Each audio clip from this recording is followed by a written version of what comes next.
Okay, so welcome back, Elaine, to the Zoom room.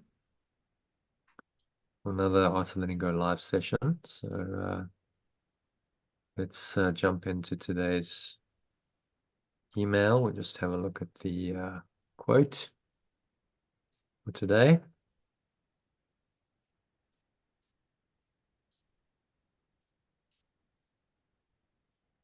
Bit of teaching, and then that'll lead us nicely into our workbook lesson. Okay, so let me just share my screen with you. Give me a moment. All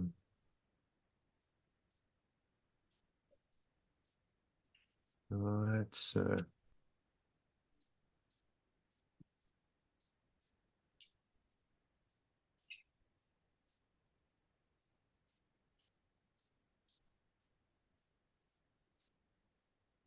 yeah, so if you can read that quote, Elaine, from Martin Luther King Jr. to kick it off. Darkness cannot drive out darkness. Only light can do that. Hate cannot drive out hate. Only love can do that. A very profound quote from he's an American Baptist minister and civil rights leader. World famous Martin Luther King Jr. led the whole civil rights movement in the 60s in the US. Just another simple reminder or pointer to the truth that follows on logically from yesterday's quote by Neil Donald Walsh about who you really are. And he said, you are. This is the Martin Luther King, the one who got assassinated. Yeah, Martin Luther King Jr. Oh, Yeah. yes. No, I have great admiration Was for a him. civil rights leader. Yeah, I mean, he was one of the great men of the 20th century because of what Yes. he stood for.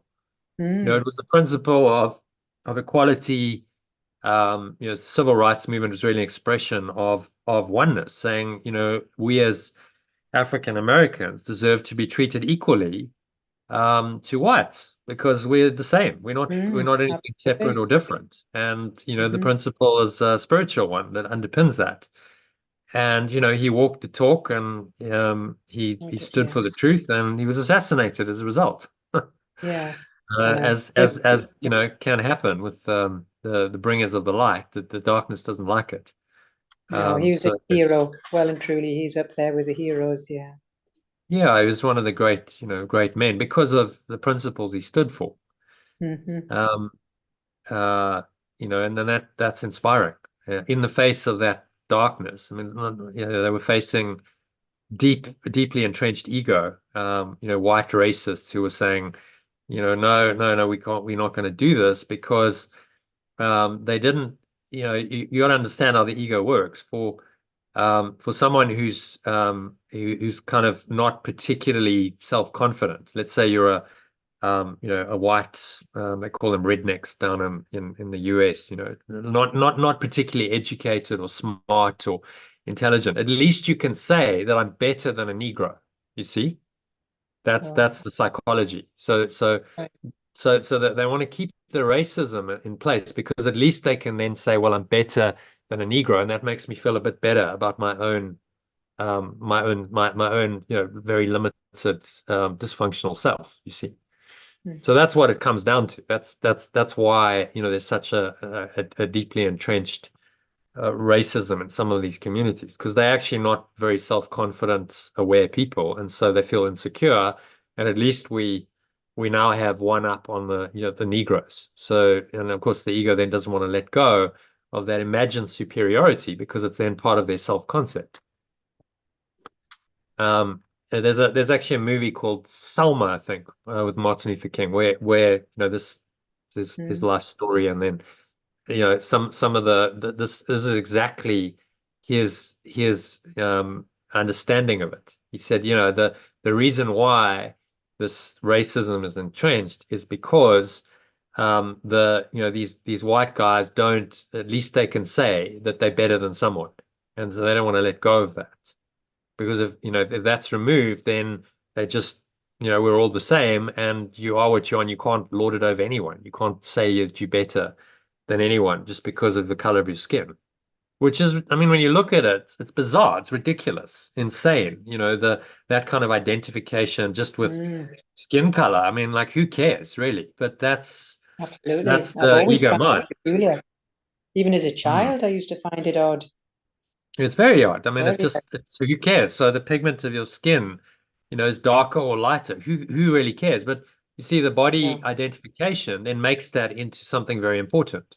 If you attach to the body and the body identity, which the ego is, then the color of your skin is very important according to the ego. And this now determines your status in society. Even in black communities, you know, apparently in the US, the lighter your skin is, the higher your status in some of these I communities, know. which is bizarre. It's Crazy. like, okay, so you playing the same game then, you know, it's just now racism within, you know, that group you call black. Now it's degrees of black. You know, if you're very black, then that's not cool. But if you kind of lighter skin, then that's, I mean, Lots, you but know. this is the ego's obsession with the body. It's like, who cares? You know, we Yeah. all we Yeah. all have the But same mind and the same spirit, and that has nothing to do with your body and the pigmentation of your skin at all.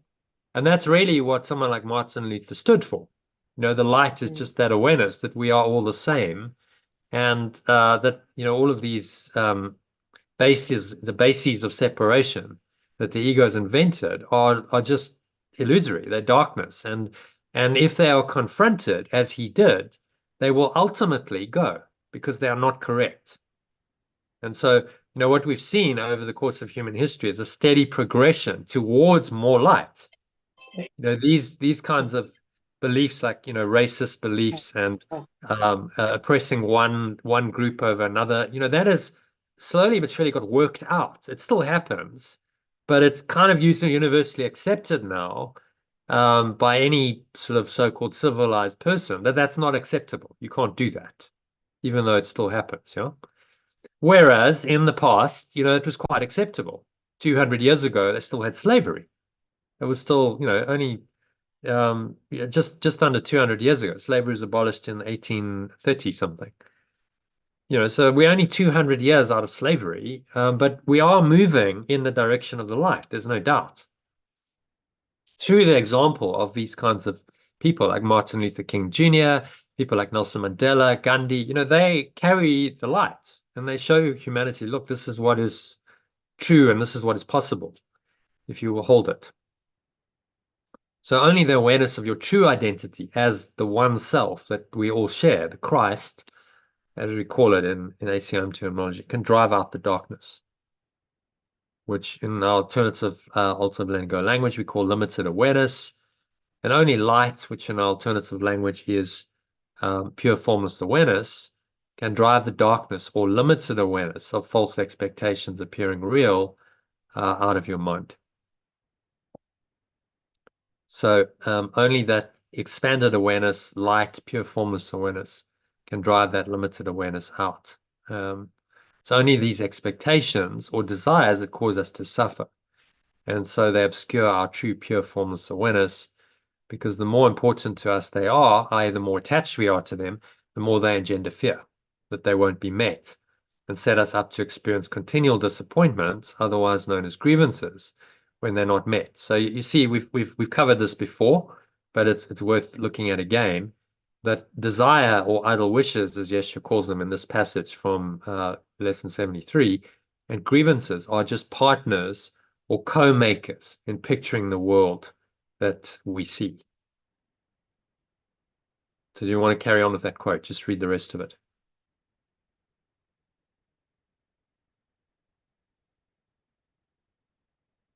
Elaine, are you there? Yeah, sorry, I had to take a call there. Right. You want me to read that? Yeah, if you can read that quote, thanks.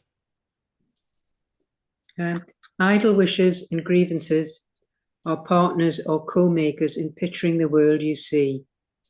The wishes of the ego gave rise to it, and the ego's need for grievances, which are necessary to maintain it. Peoples it with figures that seem to attack you and call for righteous judgment. These figures become the middlemen the ego employs to traffic in grievances. They stand between your awareness and your companion's reality. Perceiving them, you do not know your companions or yourself. Yeah. So I like, what he's saying there, that trafficking and grievances, and we know in this world, trafficking is associated with, drugs, human slave trade, arms, it's not a nice word, is it? So No. he's used it intentionally. The middleman the ego employs to traffic in grievances. And so, in your situation, the garage owners, that's exactly what it's doing. You see, It it's is. using the situation with all the middlemen, so these garage owners and etc., to really just stimulate grievances, trigger grievances in the minds of everyone, apparently justified because of these middlemen who have behaved outrageously and unfairly and so on.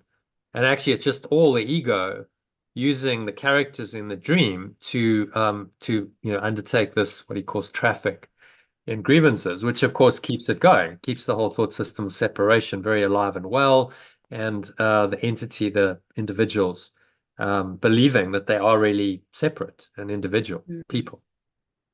Well, I've just had news now that the car is now in the garage again. Dave's just rang me and said, "Can you pick me up?" And I said, "No, I'm on YouTube. I can't. You'll have to." Yeah. You couldn't make it up, So, could you? so So more, it's more. back in Well, there. so maybe the ego, on the one hand, the ego wants to traffic some more in grievances using the situation. Yeah. Gosh. And on the other, the Holy Spirit saying, well, you still got some lessons to learn, everyone. So let's go another round, and maybe this time you'll learn to let it go. You see? So Yeah. those are the two guides that can guide you through it. The ego loves this kind of stuff. So, it's very sticky. You can't seem to detach from these garage owners because it's a perfect setup for grievances, and it loves that. And from the Holy It's Spirit's amazing. perspective, it's like, well, reinterpret it and see that this is another opportunity to let go, maybe of what you couldn't let go before. So you get another chance, through the ongoing drama. I must admit, my heart sank. Yeah. Well, just stay detached. It's like, okay, well, bring it on then. It's some more lessons. Do you see the key thing is to turn it around immediately and say, okay, well, this is good because obviously there's some more lessons to be learned. I haven't quite resolved it myself. Neither No, is yeah, it there's anyone still else, triggers. clearly. There's still I'm like still niggling. triggered. So, okay, well, I got some more opportunity to practice with the same situation. And if that practice is going to be what's going to undo my ego and help me to escape this whole mess of the ego's created in this world, then yeah, bring it on. This is what life is for. So Well, then so the instead of going, sagas. oh, my heart sinks, you go, no, okay, this is good. So bring it on because I get another chance to let go, and Yeah. that's what it's really for. So the saga continues next Yeah, episode. and you get another chance. You get triggered again, and you notice those same emotions coming up, maybe a bit less strongly, and then you get the chance to let them go again and clean another part of that ego's thought system out of your mind. Yeah. And if you look at it that way, then it's good.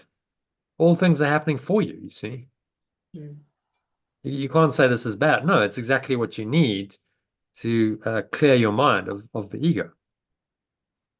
If that's your goal, then you shouldn't resist it. You should welcome it. It's like, okay, well, great, bring it on. Because that's actually what it's about. That's what the situation's about. That's what my life's about.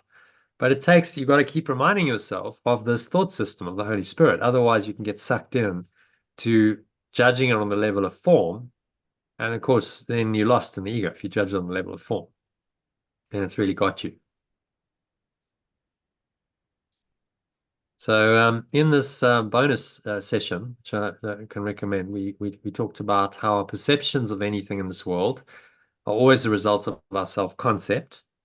Okay? So remember, what's being played out here is your and other people's self-concept. And the drama is the drama of the separate self-concept now interacting with itself and creating really what is just a mess and just designed to create pain and suffering and keep everyone separate and apart. In the session, I mentioned that the genius of Yeshua's teachings is that he's training our minds to use everything we perceive as a way to become aware of our egoic self-concept and then systematically let it go by choosing more loving perceptions. Right? So he's really turning the tables on the ego and saying, okay, so your primary defense mechanism is the projection out into the world. So now we're going to reinterpret that, and we're going to take that and use it to undo the ego, the self-concept that is behind it. And that the ego has no answer to except to continue projecting more. So it will ramp up the projections and it'll try and make them even more insane and apparently triggering for you, because that's all it can do. But if you correctly interpret it, you go, well, this is good because it's really ramping up now. My ego is really being revealed to me and I'm experiencing it. Now I can really let it go. And so the worst thing that seems to happen in this world is actually the best thing, because it helps you to let go of more of your ego. And that's the genius of Yeshua's teaching and the Holy Spirit. It means the ego can never win against that, because the Holy Spirit will always reinterpret it in this way. Does that make sense, doesn't it? Yes, it does. So you just got to keep reminding yourself and keep doing that, no matter what seems to happen. As egregious as it might get, and no doubt there's more drama to play out. You go, but this is good because it's helping me to let go of my ego, and that's exactly what I've asked for. You've asked for this. You said, I want to awaken. I want enlightenment. I want to free my mind entirely. Well, if you ask for it, then you're going to get exactly the lessons that you need to help you to do that. And that's what this is for. So bear that in mind. No one said going to enlightenment is going to be a smooth journey. But you can overcome any of these challenges with the Holy Spirit's awareness, its remembrance of perfect love.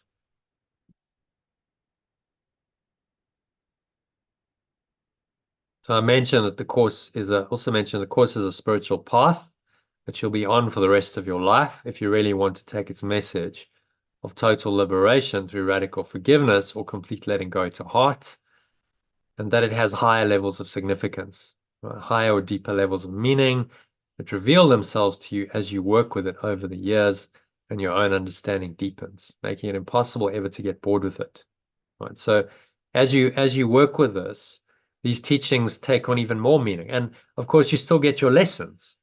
You can have been working with this for 20 years, but lessons still come, and you can then still use the course to apply them in a fresh way that maybe you haven't done before. So there's still more to be learned until you finally transcend the need for all learning. That's the end of the game. That's the final outcome, the end of all learning. While you here and still living in a human life, you're still learning lessons till the day you die. It's also remarked that sometimes we're just not ready to hear a message as profound as the one in the Course in Miracles. Other books have been written about it, but when we are ready, the teacher will appear, and that may come in many forms. It could be a book, a person, a movie, a billboard, all of which are just symbols the Holy Spirit or remembrance of perfect love can use to help us awaken from our dream of being a separated, fearful person living in a seemingly hostile world. So you start to see that, as we said, the book, well, that's the course, and you often get, great guidance through that.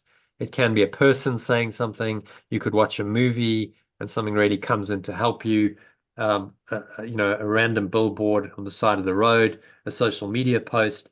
There's many channels that the Holy Spirit can use, and we just need to be awake and aware that, okay, yeah, I'm open to guidance in through whatever means it comes. And there's also some personal testimonials from a few people overcoming their own limited awareness. Takes the form of misperceptions about aspects of their life. So a good session, if I recall. I haven't listened to it again, but it was a good session a year ago. Tune in tonight, yeah. So watch that, definitely listen to that. So that prepares us nicely for our lesson today. Today's mind training lesson based on workbook lesson 302. So let's dive into that then.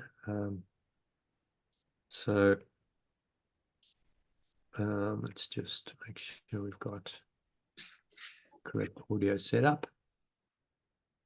Yeah, great. Okay. So let's go to the lesson. So I think let's skip the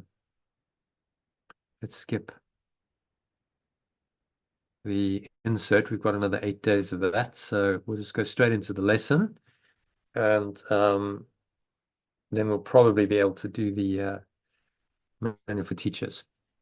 Great. All right, so if you want to read that in the original and then the alternative in the where darkness was, I look upon the light. Where I was limited in my awareness, I now perceive pure formless awareness.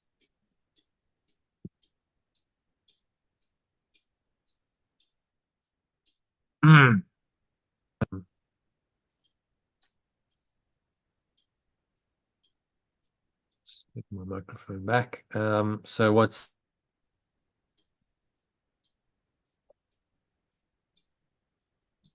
he saying in that one? This is so sorry. But if you just conducting your life in the darkness, then that's what you'll get. Yeah, exactly. And the limited awareness is the darkness. So instead of limited awareness, I now perceive pure formless awareness. Limited awareness takes many forms, fear, anger, any upset, drama. It's all limited awareness.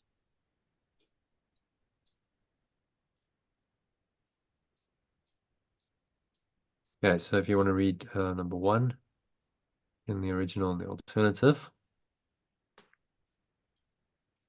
Father, our eyes are open at last.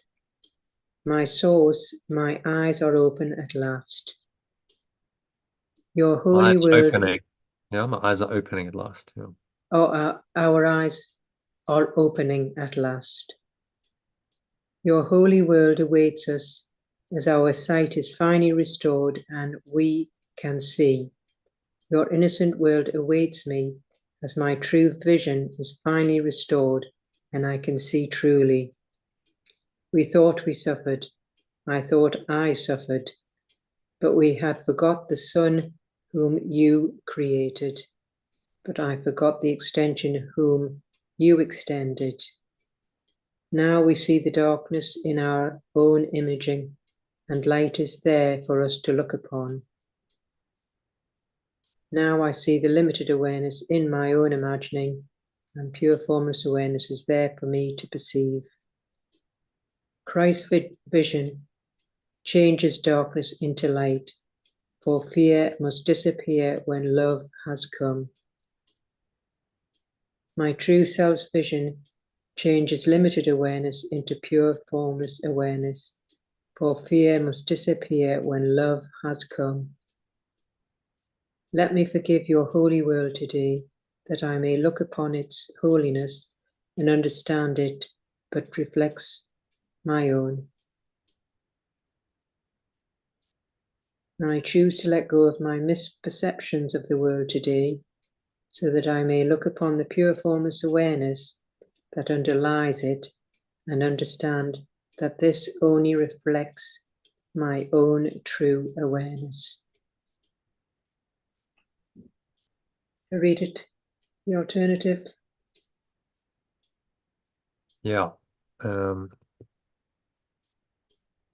own pure formless awareness. So yeah, read it in the alternative. My source, my eyes are open at last.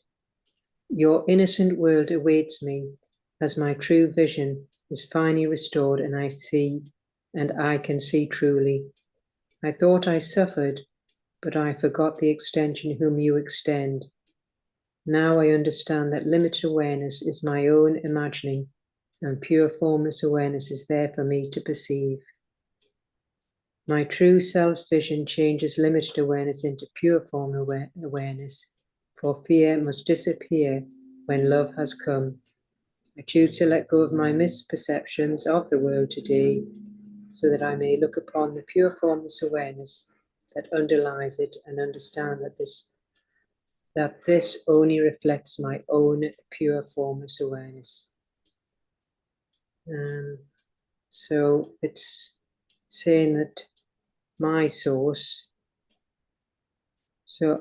my source is the opening of the eyes at last. The innocent world is awaiting us for this true vision. So we thought we suffered,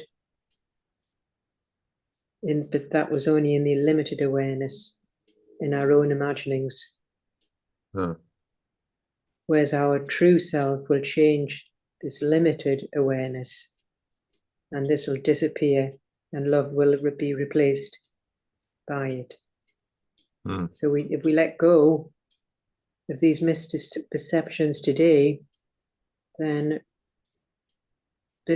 our own pure formless awareness will reveal itself. Yeah. Exactly. Let go of limited awareness, and what underlies it, our true awareness, must reveal itself, because that's what's left. We take away what's covering it over, and what's left must be the truth. That's the whole methodology of the letting go. It's already there. You just covered it over, and you need to remove the covering, the block, the veil of illusion. It covers it over, to reveal what has always been there. It's just been obscured and covered over. So it's always already there. I think the key thing with this teaching is to understand that it's always already there, and it's then to just let go of whatever blocks to the awareness of love's presence.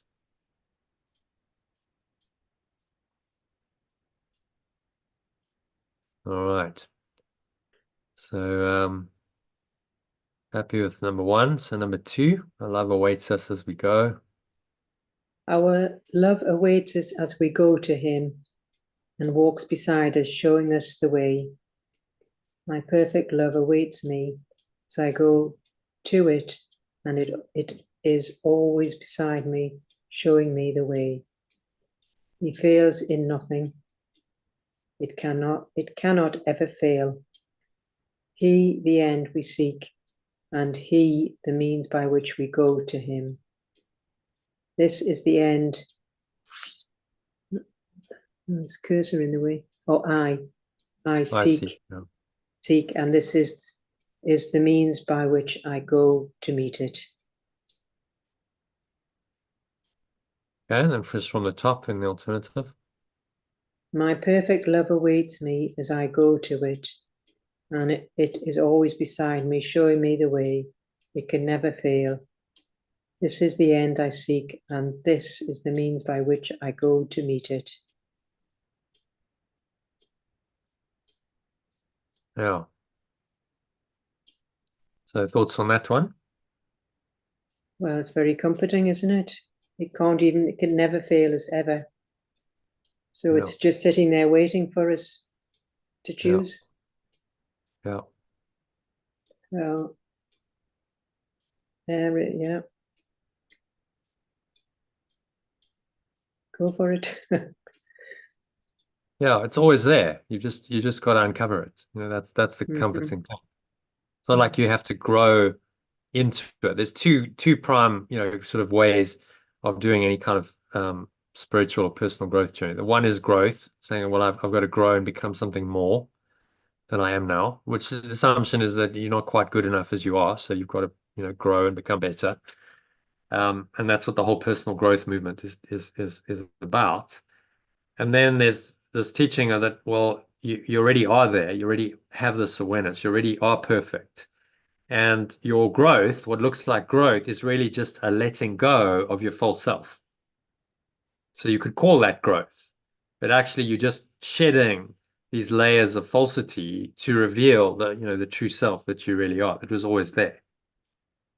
And spirituality, I think it's really, we would call, authentic spirituality, is they're always already there. It's saying it's always there, and you've just got to remove the blocks to its awareness.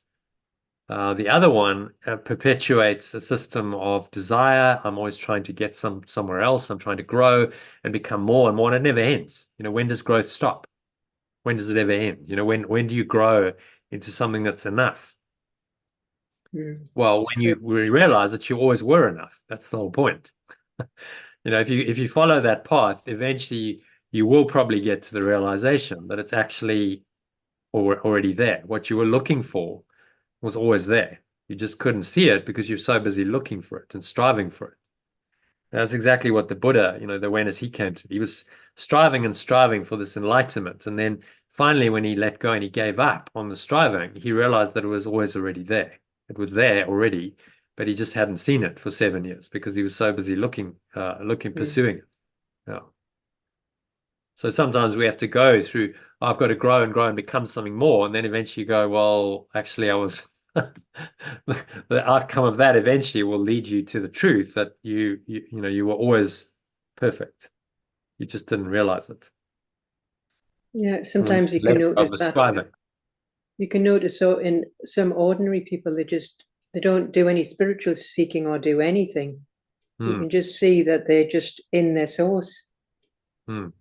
Just somehow they seem to just be connected without trying. Have you ever met people like that? Just not often, I must admit, not often, but you can just sort of see that.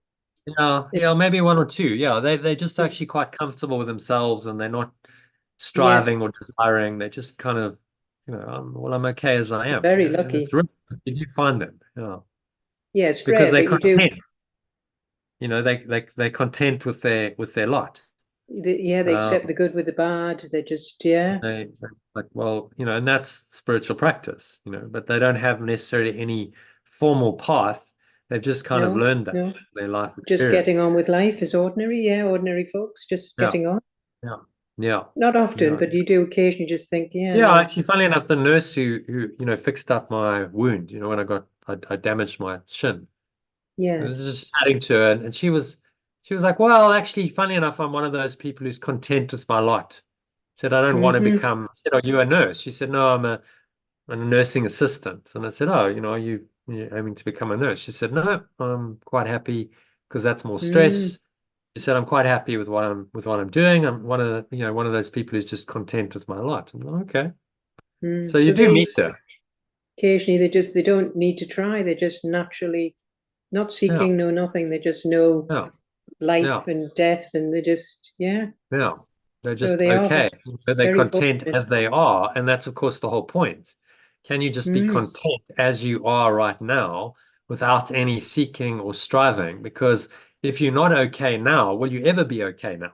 You see, that's the thing. Yeah. The mind says, well, when you get that in place, or when you've done that, or when you've achieved that, or you've got this money, or you've got this relationship, or you've got this possession, or whatever you crave, then you'll be okay. But the truth is you won't, because the mind will just carry on its craving, and you'll keep doing which is what most people are like these days. But occasionally you do meet those odd ones that are connected to their source without trying. I'm okay as I am right now. I mean, I just had a couple of calls and I didn't take them. I could have gone, Elaine, no. This is very important.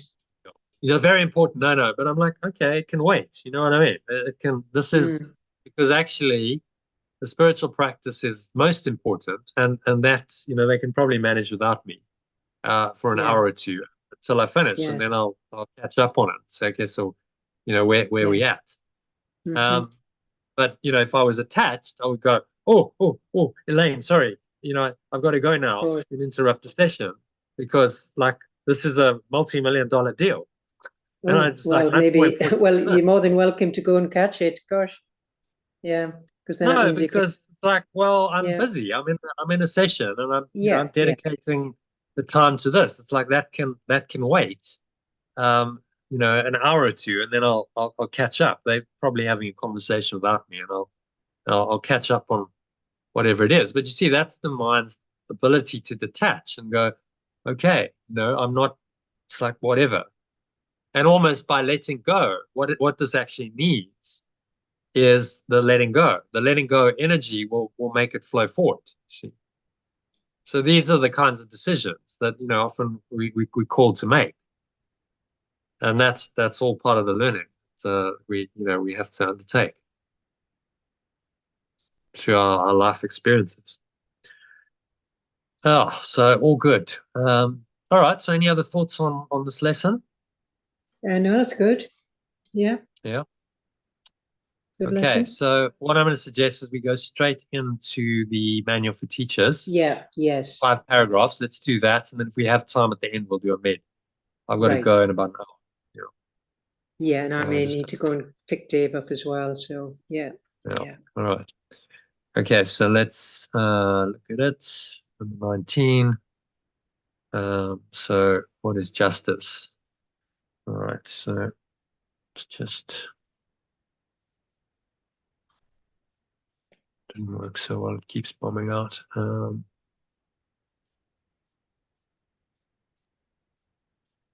Okay, it's not gonna work. Never mind.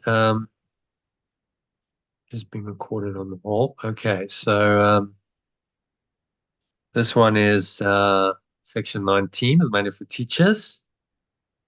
That asks and answers the question, what is justice? Okay, so you want to read number 1? Yeah. Justice is the divine correction for injustice. And alternatively, justice is the divine correction for injustice. Injustice is the basis for all the judgments of the world. Injustice is the basis for all the judgments of the world. Justice corrects the interpretations to which injustice gives rise and cancels them out. Justice corrects the interpretations to which injustice gives rise and cancels them out. Neither justice nor injustice exists in heaven, for error is impossible and correction meaningless. Justice corrects the interpretation to which injustice gives rise and cancels them out. Neither justice nor injustice exists in heaven. Have I just repeated that one? I just read that, yeah. So just reading the alternative. Yeah. Neither justice nor injustice exists in the state of pure formal awareness, for error is impossible and corrections meaningless. In this world, however, forgiveness depends on justice, since all attack can only be unjust. However, in the world, letting go depends on justice, since all attack can only be unjust. Unjust. Yeah. Justice is the Holy Spirit's verdict upon the world.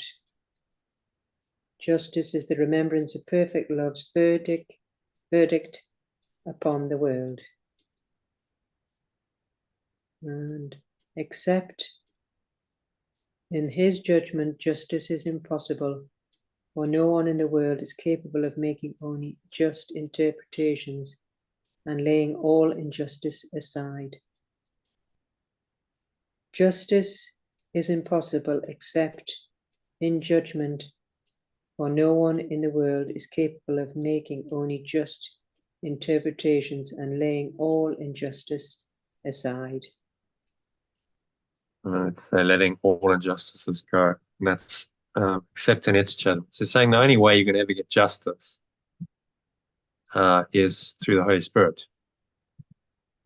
Mm. The ego doesn't know about justice. The ego's world is always unfair. Have you noticed that? Yeah. Someone's always got to be unfairly treated.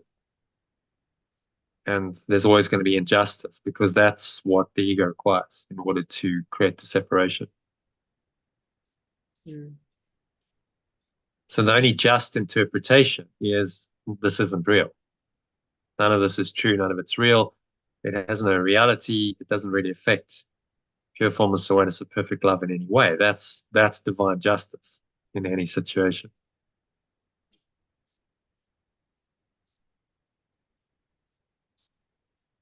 All right, carry on. Perfect love's extension of God's Son were fairly judged.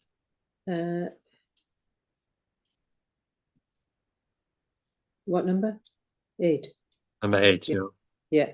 If God's Son were fairly judged, there would be no need for salvation. If perfect love's extension were fairly judged, there would be no need for awakening. The thought of separation would have been forever inconceivable. The thought of separation would have been forever inconceivable. I'll just read the... I read it from the top. Yeah. Justice is the divine correction for injustice. Injustice is the basis for all the judgments of the world. Justice corrects the interpretation to which injustice gives rise and cancels them out. Neither justice nor injustice exists in the state of pure formless awareness, for error is impossible and correction meaningless. However, in this world, letting go depends on justice, since all attack can only be unjust. Justice is... Oh, let's do that the last time. Unjust. Unjust. Unjust. I'm saying in, am I? Unjust, yeah. It's injustice, but unjust. Don't ask me why, but that's one of these weird things. Okay, it's God's mental stuff, yeah. Justice is the remembrance of perfect love's verdict upon the world. Justice is impossible except in its judgment, for no one in the world is capable of making only just interpretations and letting go of all injustices. If perfect love's extension were fairly judged, there would be no need for awakening. The thought of separation would have been forever inconceivable. Okay, so what's he saying in that one? It's all about justice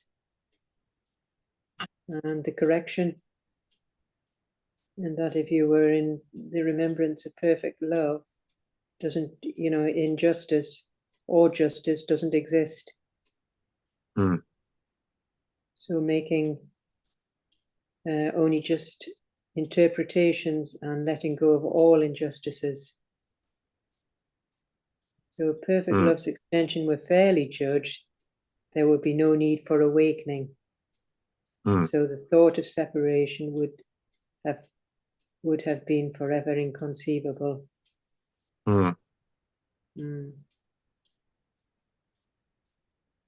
So we just, if we had listened to the Holy Spirit first up, the moment of the tiny mad idea of separation, the Holy Spirit's reinterpretation was there. This is just crazy. Don't even go there. This is just ludicrous, ridiculous.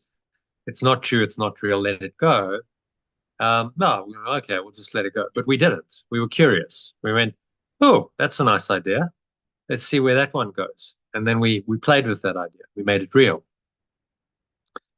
And so we've invented a whole alternate world and reality. But the Holy Spirit's reinterpretation is always there. Just a bit more difficult now because we have the whole world. We have a body and a world and a whole reality we've invented that is the opposite of truth. But that reinterpretation is always there, the ability to reinterpret. And so the only just interpretation of anything is that it's not true. It's not real, so why are you judging it as such? Let it go and allow the true justice, which is coming from pure formless awareness of perfect love, to enter into your mind and into the situation.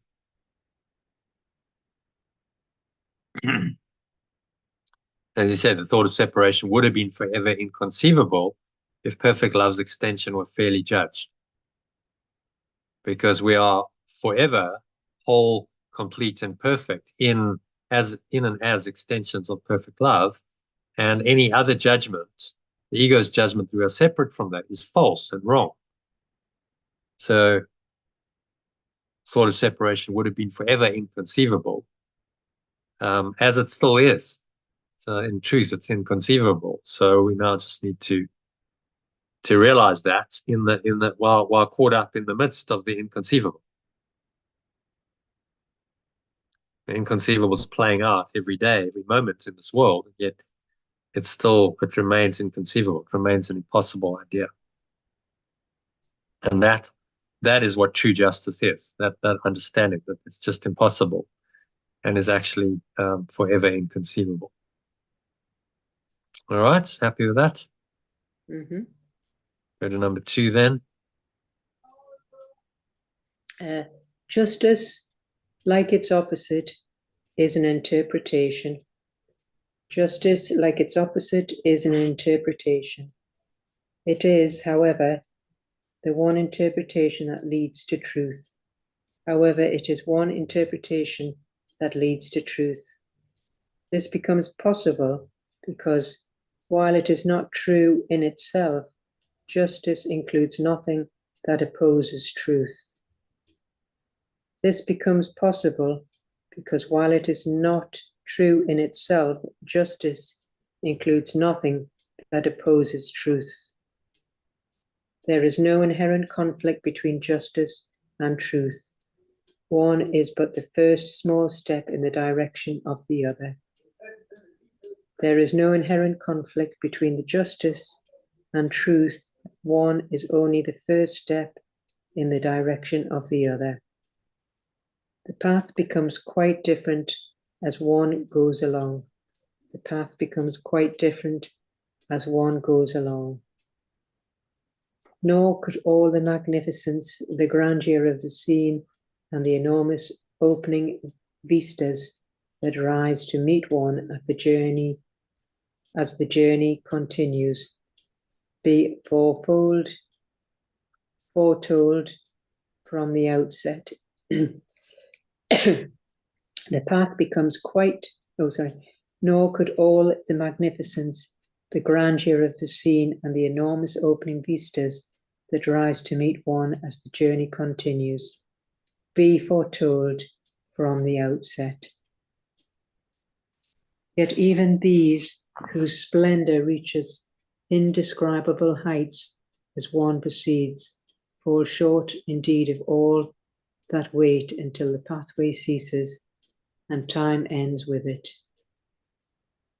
Yet even these, whose splendor reaches indescribable heights as one proceeds, fall short indeed of all that waits when the pathway ceases and the time ends with it.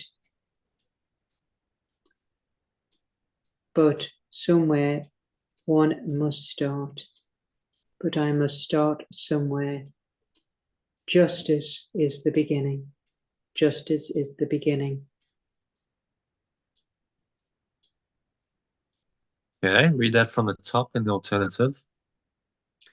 Justice, like its opposite, is an interpretation. However, it is the one interpretation that leads to truth. This becomes possible because, while it is not true in itself, justice includes nothing that opposes the truth. There is no inherent conflict between justice and truth. One is only the first small step in the direction of the other. The path will become quite different as I go along. Nor could all the magnificence, the grandeur of the scenery, and the enormous opening vistas that rise to meet one as the journey continues be foretold from the outset. Yet even these, whose splendor reaches indescribable heights as I proceed, fall short indeed of all that waits when the pathway ceases and time ends with it. but I must start somewhere. Justice is the beginning. Yeah. So what's he saying in that one? So justice, injustice is just an interpretation, but one interpretation, but the justice interpretation leads to the truth. Is that right?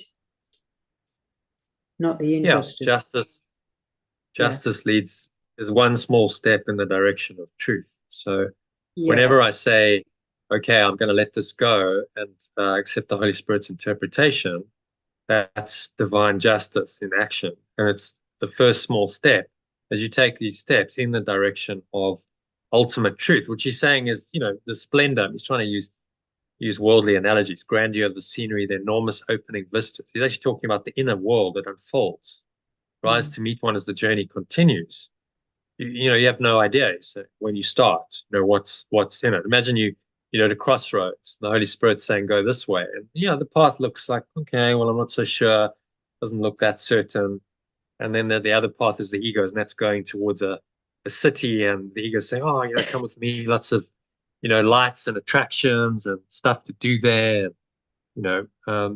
Various pursuits that the ego mind likes. And the other one is kind of heading on a country path, maybe up into the mountains, and you don't know, but actually, if you follow that, step by step, every time you choose justice, you choose to let go, you're following that path. It can take you to, what he's saying, indescribable heights. You can attain, ecstasy, bliss, samadhi. And you have no idea when you start out that that's actually what's coming. So he's saying, well, you got to start somewhere, and that somewhere is you start with the letting go, which is he's calling justice here. So just another way of framing this, justice, the true letting go, and the willingness to see everything in its proper perspective is the start of this awakening journey, which will lead you to these unimagined heights. So no conflict. Justice is just another the steps in the right direction on the journey. And whenever you faced with a situation where apparently there's injustice, as you are, then you have the chance to correct it and bring in divine justice, and that takes you step by step on your journey back to truth. Right. Oh, well. All right. Watch this space. Well, exactly. You're getting another opportunity to take some more steps on the journey. I might even get them introduced as students of the Course in Miracles. You never know. That would be miracles do happen. That would be good, wouldn't it? Yeah, but in the end, it's just your own mind. Just focus on your own awakening. That's all that matters. It's sole responsibility. It's unlikely, but you never know. Yeah, well, everyone's on their journey, and the Holy Spirit ultimately will awaken every mind. But you can't know what that journey is. And some people are very stubborn, very rooted in the ego. So, okay, well, you're going to come back again and again and again. You'll have the same drama lifetime after lifetime until you learn.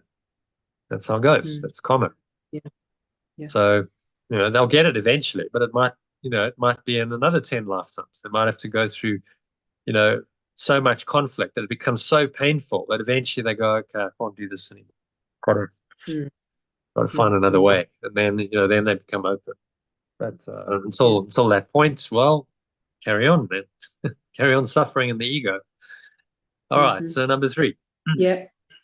All concepts of your brothers and yourself, all fears of future states, and all concerns about the past stem from injustice. All concepts of my companions and myself, all fears of future states, and all concerns about the past stem from injustice. Here is the lens which, held before the body's eyes, distorts perception and brings witness of the distorted world back to the mind that made the lens and holds it very dear. Here is the lens which, held before the body's eyes, distorts perception and brings witness of the distorted world back to the mind that made the lens and values it dearly. Selectively and arbitrarily is every concept of the world built up in just this way.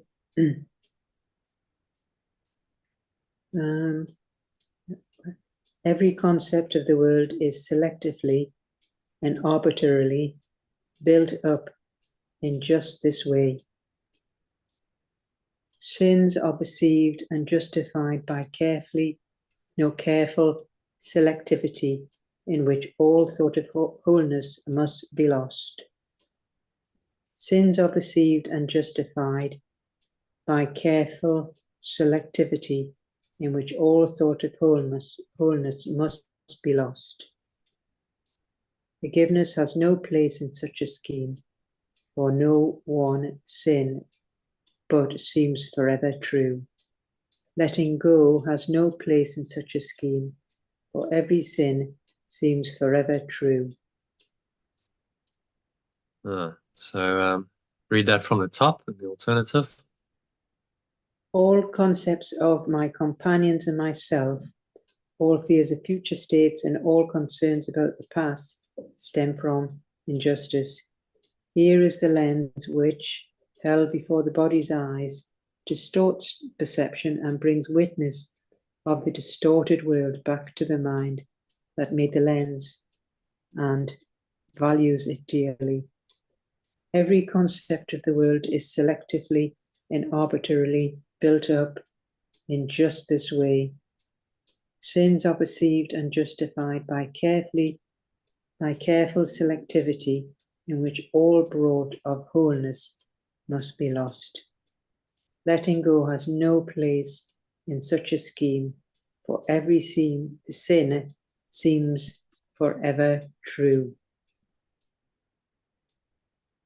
Yeah, so what's he saying in that one?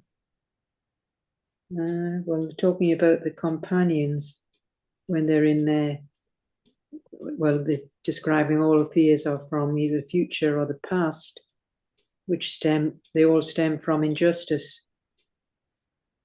Yeah. But this is held in the body's eyes, and it can be distorted and brings witnesses to this distortion back to the mind that made the lens and values it dearly, which is the separate self.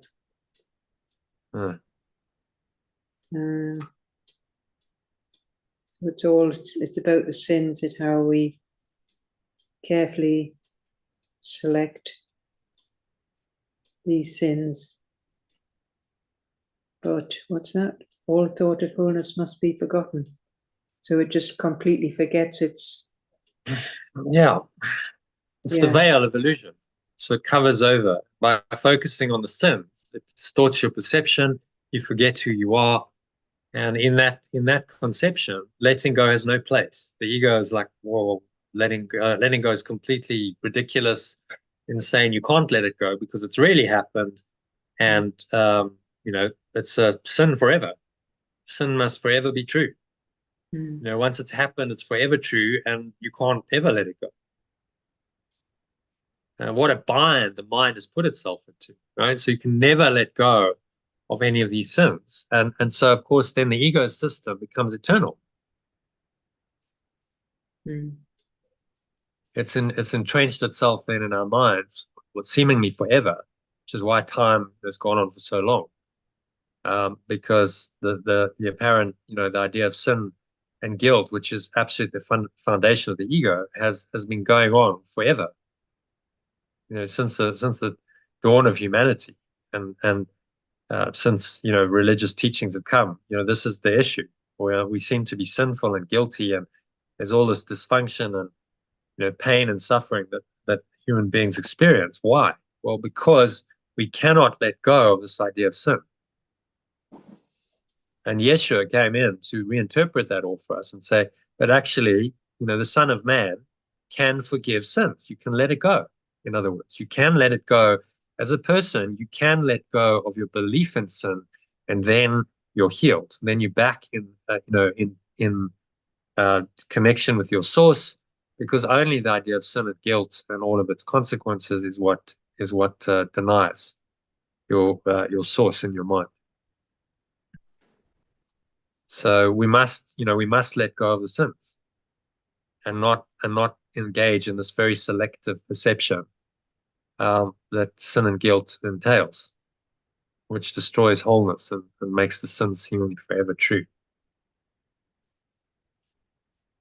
Okay, yeah. Any other thoughts on number 3? Yeah, no, that's good. Okay. So number 4 then? Yeah. Salvation is God's justice. Awakening is perfect love's justice. It restores to your awareness the wholeness of the fragments you perceived as broken off and separate. It restores to your awareness the wholeness of the fragments you perceived as broken off and separate. And it is this that overcomes the fear of death. And it is this that overcomes the fear of death. For separate fragments must decay and die, but wholeness is immortal. For separate fragments must decay and die, but wholeness is immortal. It remains forever and forever like its creator, being one with him. It remains forever like its source, being one with it. God's judgment is his justice. Perfect love's judgment is its justice. Onto this, a judgment wholly lacking in condemnation, an evaluation is based entirely on love, you have projected your injustice, giving God the lens of warped perception through which you look.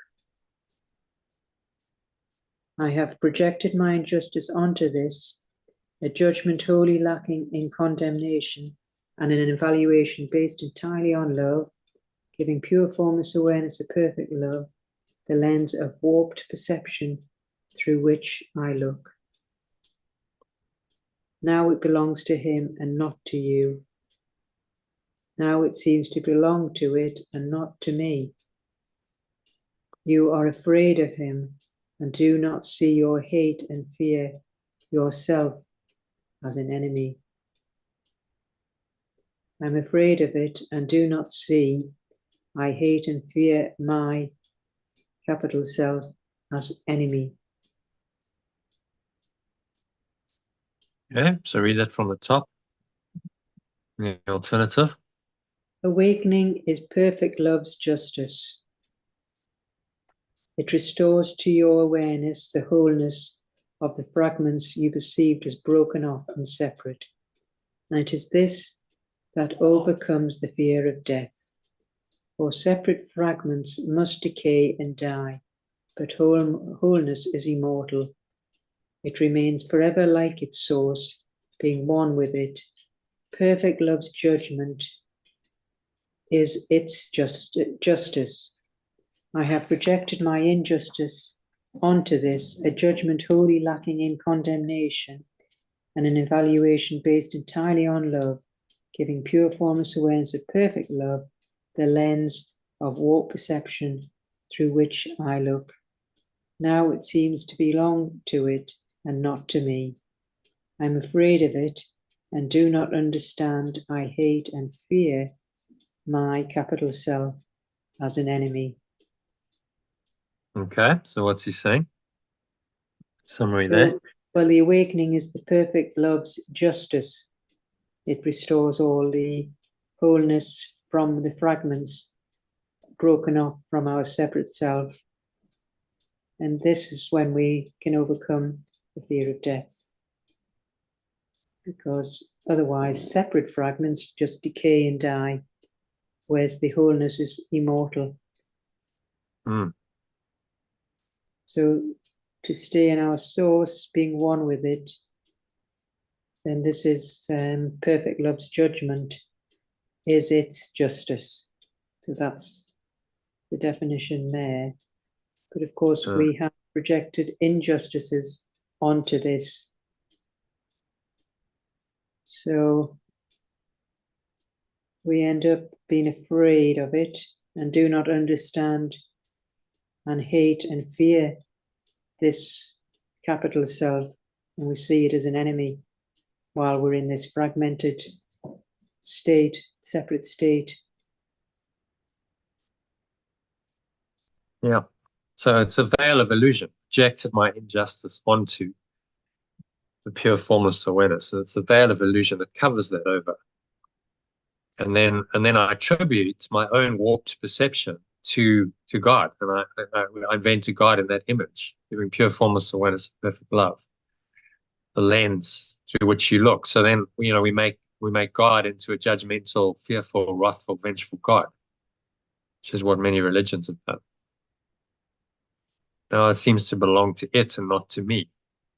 So we project out onto God this delusion of guilt and fear and anger and hatred and attack. It's shown here. The concept of the fearful, wrathful, vengeful God. That is a necessary consequence of the belief in guilt and sin. Then you believe that it's not you who's doing it to yourself. You believe in this vicious, cruel external God that's going to come and punish you for your imagined sin. And so the ego has then just taken on this concept. This is the false God, in order to justify the guilt and the sin and the fear. And now it's apparently outside of you.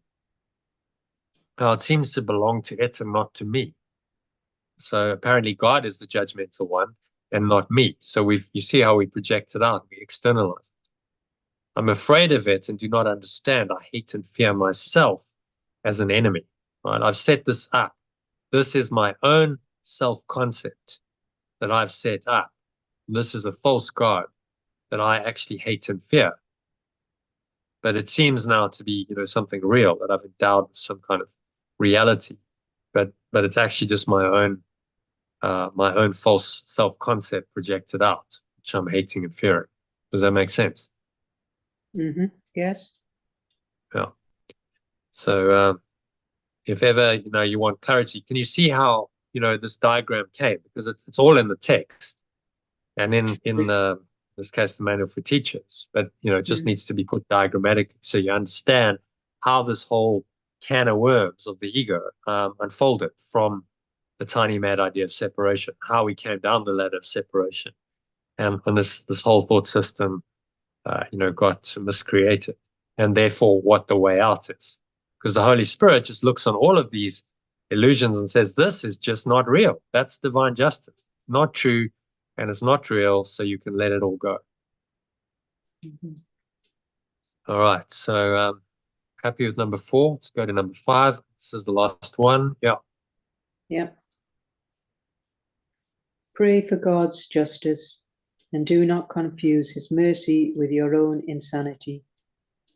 I pray for perfect love's justice and do not confuse its, is it unconditional?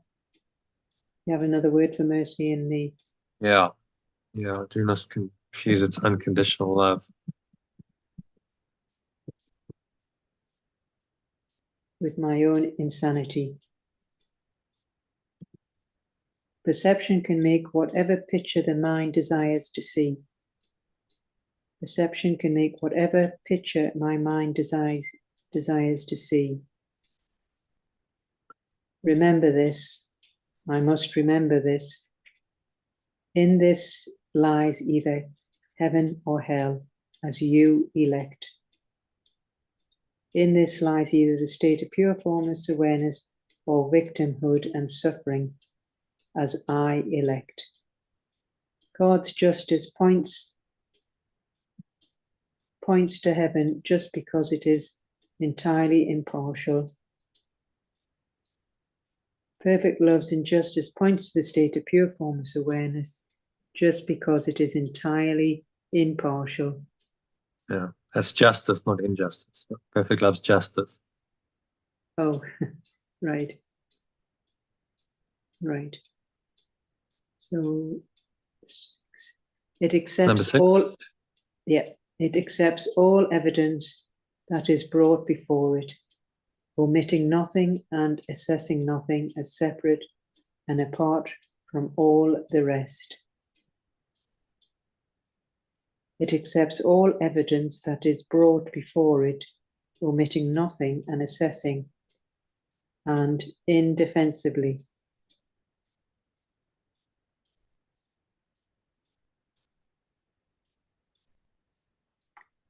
From this standpoint does it judge, and this alone. It judges from this one standpoint, and this one alone. Here all attack and condemnation becomes meaningless and indefensible. Here all attack and condemnation becomes meaningless and indefensible. Perception rests the mind is still, and light returns again. My perception rests, my mind is still, and pure formless awareness returns again to my awareness. Vision is now restored. Vision is now restored. What had been lost has been found. What had been lost has now been found. The peace of God descends on all the world, and we can see. The peace of perfect love is given to the whole world, and I can perceive it truly. And we can see. And I can see, I can perceive truly. Yeah, so read that from the top in the alternative. I pray for perfect love's justice, and do not confuse its unconditional love with my own insanity. Perception can make whatever picture my mind desires to see. I must remember this. In this lies either the state of pure formless awareness or victimhood and suffering, as I choose. Perfect love's justice points to the state of pure formless awareness just because it is entirely impartial. It accepts all evidence that is brought before it, omitting nothing and assessing nothing as separate and apart from all the rest. It judges from this one standpoint and this one alone. Here, all attack and condemnation becomes meaningless and indefensible. My perception rests, my mind is still, and pure formless awareness returns again to my awareness. My vision is now restored. What had been lost has now been found. The peace of perfect love is given to the whole world, and I can perceive it truly. And I can perceive truly. So what's he saying in that one? Well, so again, perfect love, justice, points to the state of pure formless awareness because it's impartial. It's and it accepts all evidence, omitting nothing and assessing nothing, because it's all one from all the rest. It's just judges from one standpoint and that alone. So the condemnation becomes meaningless. And so then the perception starts to rest, and then pure formless awareness returns back to its original state. So it's all restored, and what had been lost has now been found. And that piece of perfect love will then be given to the whole world. And this is when we perceive truly.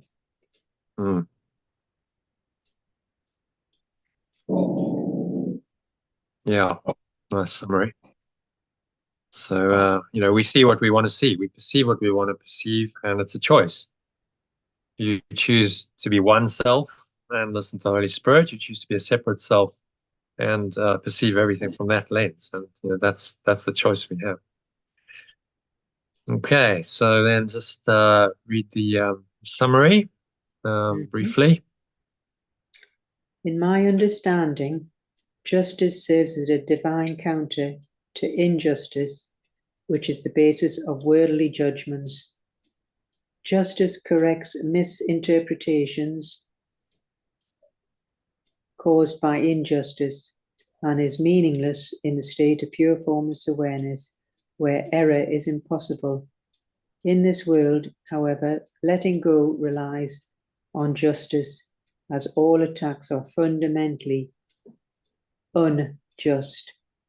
The remembrance of perfect love's verdict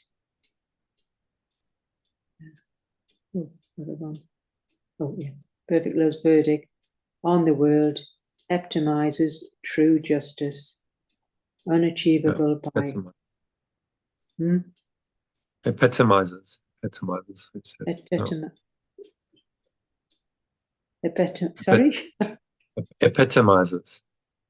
So the remembrance of perfect love is epitomizes, it's symbolic of true justice. Maybe we could say remembrance of perfect love's verdict on the world. Just keep it simpler, is the only true justice that is unachievable with worldly thinking. Yeah. You'll never achieve it with the thinking of the world. And I think that's the key point. Only the Holy Spirit can bring about justice by reinterpreting everything that happens in this world as unreal. All right, number 2, second paragraph. Justice, much like its opposite, is a matter of interpretation, leading towards truth without opposing it. This journey towards truth evolves, revealing magnificent vistas, yet these pale in comparison to the ultimate realization at journey's end. Accepting the idea of divine justice is my starting point on this path. My perceptions of others and myself, my fears and past concerns, all stem from injustice. This skewed lens distorts my worldview, justifying sins and obscuring wholeness, leaving space for letting go. Okay, so what's he saying there? Those 2 paragraphs. Well, it's the justice is the opposite, much like its opposite is just down to interpretation towards the truth. So once we go on this journey of truth, it starts to reveal magnificent vistas, which pale into the comparison is the ultimate realization of who I am at the journey's end. Yeah. So really accepting the idea of divine justice is our starting point on this path. Yeah, which is just a reinterpretation of everything in this world is unreal. That's the divine justice. So letting go brings about the justice and takes you on your hero's journey. He's not saying anything new here, is he? He's just saying it in a different way. He's using the terms of justice, and using that to teach us again that letting go is the only way we're ever going to attain it. Everything that's wrong in this world is unjust, because we haven't let go. We're still interpreting it incorrectly. from the ego's perspective of separation, sin, guilt, which obscures the wholeness, and it leaves no room for letting go. And so for the ego thinks letting go is insane. It's like, oh, you're out of your mind. You can't let that go. It's really happened. You can't deny reality. I mean, we've heard these arguments from people very rooted in the ego. It's really happened. So you can never let it go then. The best you can try is compassionate forgiveness, which it's still real in your perception, but you kind of go, well, the other person, wasn't in their right mind, or they've had a bad childhood or whatever. So they just did the best they could, but it still happened and it still hurt. So you're still caught up in the drama. Only divine justice, which says, no, it's just, remember, it's all unreal. That's a radical forgiveness. It's going to free you from all the drama. Okay, so I perceive awakening. I perceive awakening as the justice of perfect love, which restores wholeness to perceived fragments, overcoming the fear of death. I mistakenly project my injustice into perfect love, misidentifying it as the source of my fear and hatred, when in fact I fear and hate aspects of myself. I am urged to seek the justice of perfect love, distinguishing it from my illusions. My perceptions shape my reality, leading to either the state of pure formless awareness or hell. The impartial justice of perfect love embraces all without separation, rendering attack and condemnation pointless. In the state of judgment, perception ceases, the mind calms, and pure formless awareness is restored. Vision returns, and the peace of perfect love envelops the world, enabling true sight. Yeah, true perception. Okay, so what's he saying there in those last couple of paragraphs? We're urged to seek justice from our true perfect love self, and distinguishing it from illusions. And then this will shape our reality, leading to either or. So the impartial and justice of perfect love embraces all without separation, rendering and condemnation pointless.